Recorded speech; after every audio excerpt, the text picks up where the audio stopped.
Today is the soft reopening of the U.S. Canadian border after nearly 16 months of closure. From today, fully vaccinated Canadians will no longer have to quarantine for 14 days after traveling from the U.S., but many restrictions remain in place. NBC News correspondent Shaq Brewster joins us now from the Ambassador's Bridge in Detroit, which links the U.S. and Canada. Shaq, I was just in Detroit, and I could see Canada from my hotel room, which was very exciting to me. Good morning. Yeah, exactly. Good to see you. All right, you spoke to people about the border shutdown. How's this impacting their lives just on a personal level, being able to go places, see people, but also economically? Yeah, a big impact on both ends. Let's talk economics first. You know, the closure, estimates say the closure is costing $1.5 billion each month. When you look at all the international spending or spending by international visitors in Canada, Americans make up about half of that. So you're talking about a significant economic impact for businesses, but then there's also the personal impact. You have people who own homes, own properties right across the bridge in Canada. You also have people who have loved ones right across the border. Listen to a little bit of our conversations with people on this side of the border who have been impacted. The Port Huron area typically relies on 50% of the business is from the Canadians, so half, at least half. It's not even restaurant industry. It's the boutique down the road. It's the person who makes candles, the person who makes wellness products. They're being affected by it majorly. I don't understand why Canadians and Americans can travel to France or Spain, enjoy a holiday together, but we can't reunite with our families and rejoin our properties and say hello to our neighbors, right? That we've known for multiple generations, right? Very frustrating.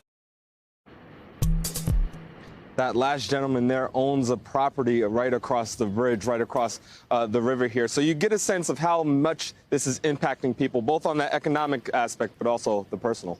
Yeah, absolutely. And what are you hearing, actually, Shaq, from Michigan representatives about the border closure? Are they concerned that it's not getting enough attention?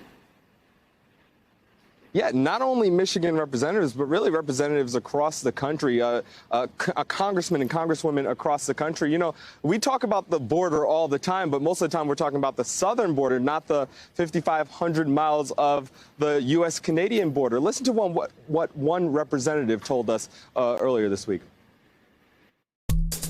There clearly is not the attention being paid to the northern border like there is to the southern border.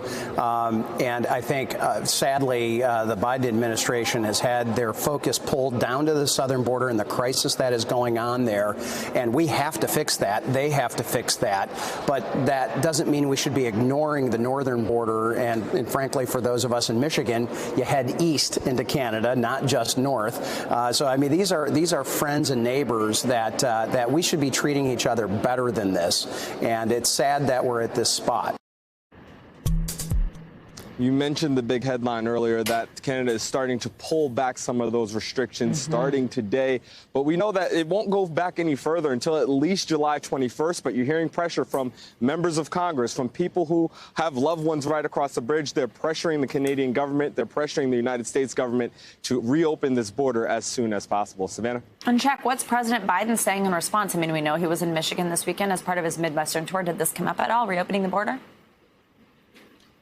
That's right. He was in Traverse City, and he actually did not bring this up that much. He's been fairly quiet on this issue. We did hear from the Canadian Prime Minister this weekend, Justin Trudeau, who said that this is a significant step forward, he called it, in this phased reopening that he's rolling out that begins later today.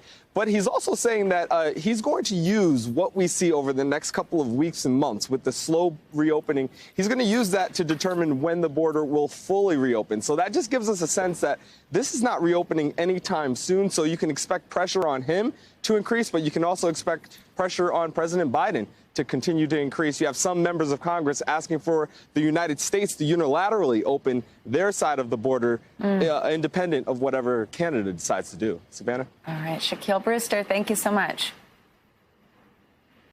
Hey, NBC News viewers, thanks for checking out our YouTube channel. Subscribe by clicking on that button down here and click on any of the videos over here to watch the latest interviews, show highlights, and digital exclusives. Thanks for watching.